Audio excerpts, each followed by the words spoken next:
Can I be found intentionally homeless from temporary accommodation? Now, it's a question that's often come up in the live stream we do every week on Thursdays, and to answer it is not actually quite as straightforward as it might sound, because the answer is it kind of depends, and it depends on how you use this term temporary accommodation, because it's a legal term that has specific legal connotations.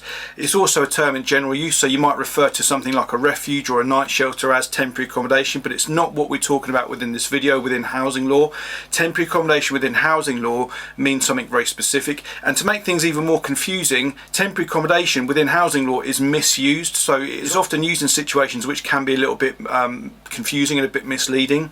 And also there's an additional term of emergency accommodation, which isn't a legal term at all, but often people will use that term emergency accommodation instead of the technical term, which is interim accommodation. So let's try and lay this out a little bit and try to work out what situations you would be at risk of being intentionally homeless if you were to lose temporary accommodation. So when you make a homeless application, and let's just use the example I've used before.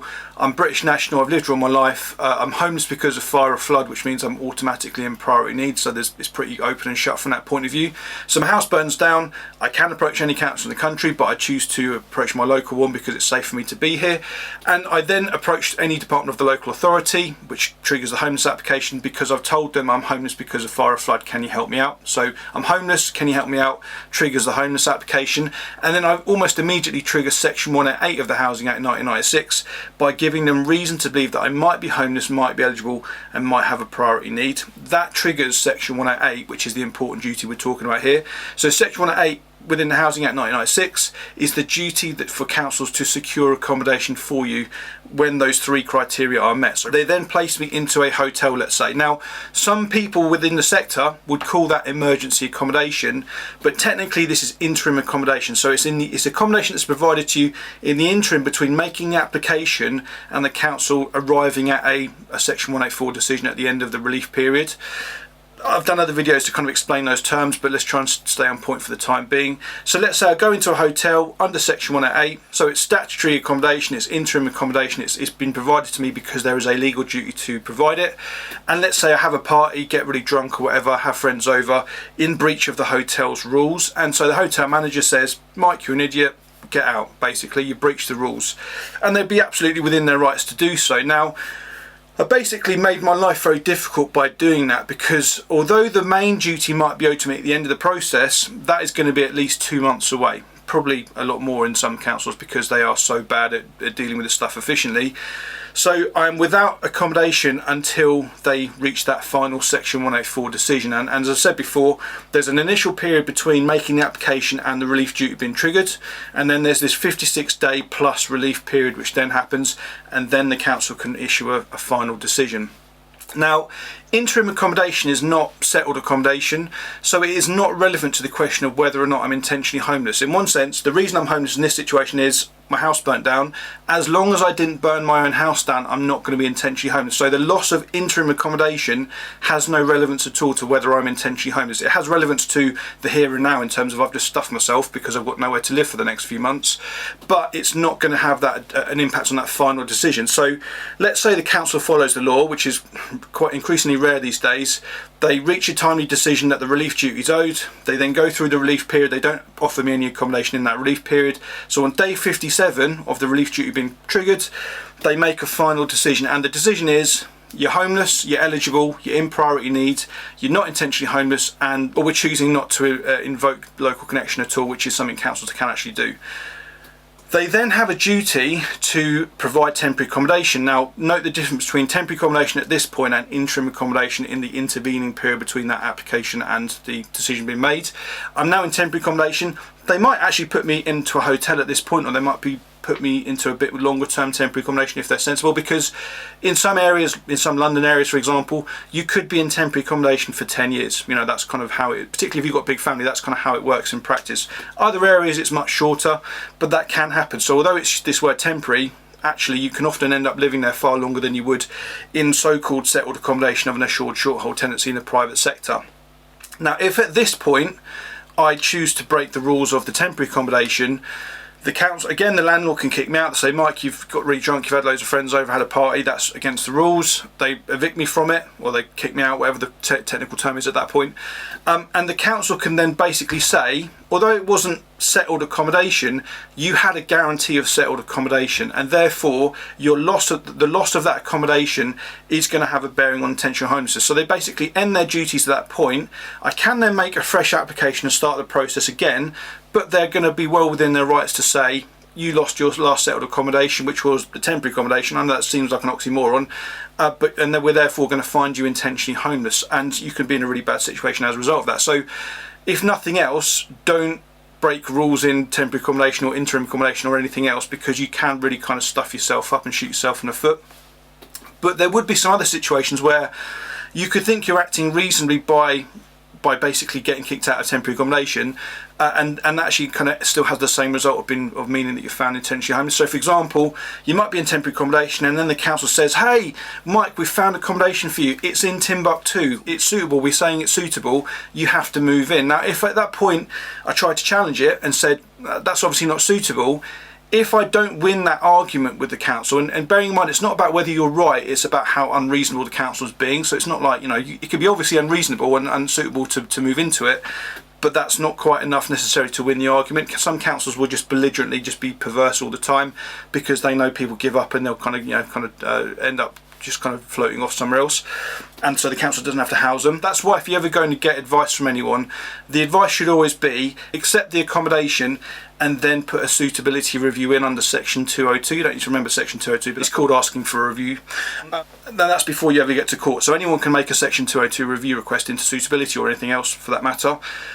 If you lose it, again, you're stuffed. Basically, the council is going to say that you're intentionally homeless because, again, they've said, you've got an offer of accommodation which we're saying is suitable. It's basically going to lead to a long-term duty, and therefore, by choosing not to move into it, by choosing not to take up occupation, you are going to be intentionally homeless. So, yeah, as I say, that's kind of a little bit about what happens within the law. It's probably also worth talking about those other types of temporary accommodation in the non-legal sense. So something like a refuge, something like a night shelter, winter bed, something like that.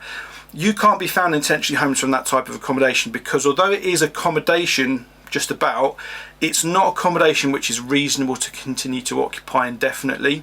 And I'm adding that word in indefinitely. It's not actually within the code of guidance, but it does get added in by a case involving Lady Hale. I can't remember which case it is now, but she made the point that effectively, when you was talking about is it reasonable to continue to occupy accommodation, you're talking about for an indefinite period. So losing those types of temporary accommodation like the refuge or whatever has no bearing on whether you're intentionally homeless at all. The council's job is always to go back to when was the last place that was reasonable to continue to occupy, with this kind of caveat that potentially temporary accommodation and subsequent guarantees of suitable accommodation would be considered to be that type of settled accommodation that you could be found intentionally homeless from. So I guess the message here is, don't lose accommodation at all.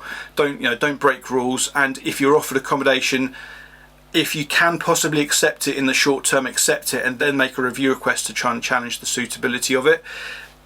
Get a solicitor if you can at that point, because it's a difficult argument to make if you're a lay person.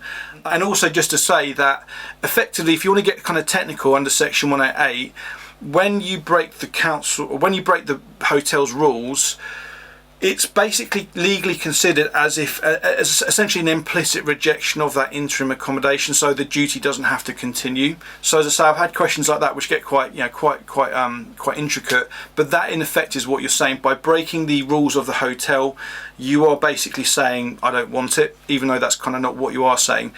You could still make an argument at that point into the interim accommodation not being suitable. So for example, if you've got someone with very significant mental health issues like PTSD or autism or something, and they're put into an absolute kind of meat factory horrible place, then you could, if you had a good barrister, you could argue that it's not suitable and therefore the interim duty hasn't ended.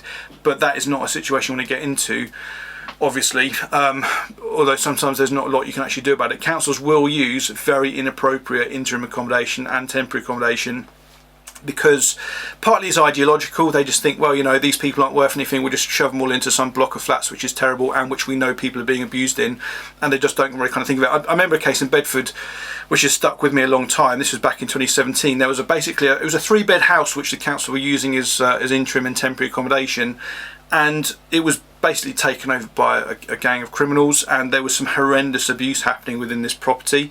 Everyone knew about it, And when someone kind of finally got moved out of there, they basically just moved someone else into that kind of absolute lion's den. So it does that sort of thing. It's not unusual at all. There's many other blocks in Bedford, and I'm sure there's many other blocks of flats elsewhere in the country where councils knowingly use horrendous temporary accommodation because they know people give up. Again, I'll give you another example which stood with me. It's kind of a much better outcome in this case. So this guy was put on in Bedford High Street. There's a block called the Golden Bull Apartments. It was just basically kind of, I don't know, like 20 units or something. I'm not sure how many people actually lived there. And one guy moved in. He was had some difficulties going on. He was in priority needs, and he emailed the council saying, "I cannot stay here. You have to move me." And they didn't respond at all to that. They just basically just let him kind of vanish, because that's what happens. People just abandon it. And then a year later, when he reapproached the council, this time I was kind of helping him out with it. They initially tried to say, you abandoned the temporary accommodation, we've ended all duties, and the team leader even instructed one of the frontline workers to effectively backdate a letter saying that they discharged duty more than a year before. This is why it's so important to make subject access requests, because you can see this kind of nefarious stuff going on in black and white. And fortunately, in that case, the review officer basically said, no, we're just going to proceed legally and basically accept that there is a full duty to him. And again, he moved into temporary accommodation, which was substandard, but it was better than the previous one, and he did end up in social housing, and it was a good outcome in the end. So yeah, that's the reality of it. So you're kind of damned if you do and you're damned if you don't in a lot of these situations. That's the way a lot of councils operate, sadly. So you just have to kind of hang on in there and do the best you can to find someone who's going to be useful. And unfortunately, I can't tell you, there's no guarantee of finding a useful advocate or a useful support worker. I would always say it's worth contacting local councillors and just alerting them to situations which that you're in. You might find that some of them are really good. In Bedford, we've got some really good counsellors who will walk you through that homeless application process with you and actually do a fantastic job. Failing that, I'd love to say that charity sector is dependable, but it's dependable to not challenge councils is probably the only thing it is dependable for. So I was doing training not too long ago, and in the course of the training, I identified that there was a really obvious case where it would be quite simple to get this guy housed and get him compensation. But it basically ended up where the staff member wasn't able to challenge the council because the charity was funded by the council. So that stuff is unfortunately rife and inexcusable in my opinion. When I worked for charities, there's always a way to do it. Even if your boss is telling you not to, there's always a way to kind of find to actually help people out. So yeah, as I say, keep the questions coming. If you put a question into the comment section on any YouTube video on this channel, I will see it and we'll take it to the weekly live stream at 7:30 on Thursdays, and we'll try our best to answer it. Put the question anonymously. You don't have to disclose personal data to get a sensible answer, so just put the question as if it's about a hypothetical person rather than yourself. And if you're if you're a professional, if you're someone who's supporting other people who are going through homelessness stuff, do check out our online training. All of the information, or nearly all the information that we cover in the training, is somewhere on this YouTube channel. But the course effectively, it's all online, and it condenses the stuff down to a kind of an understandable format. So it is probably quite a good way of doing things. It's 60 quid if you work for a charity or a professional organisation, £30 if you're paying for it yourself, coming in your own time. But it's worth it. I'd say it's worth the money. 30 quid actually, you get a big head start into working out how it is. What information you need to actually go and do the stuff, get people housed, and get your council to improve.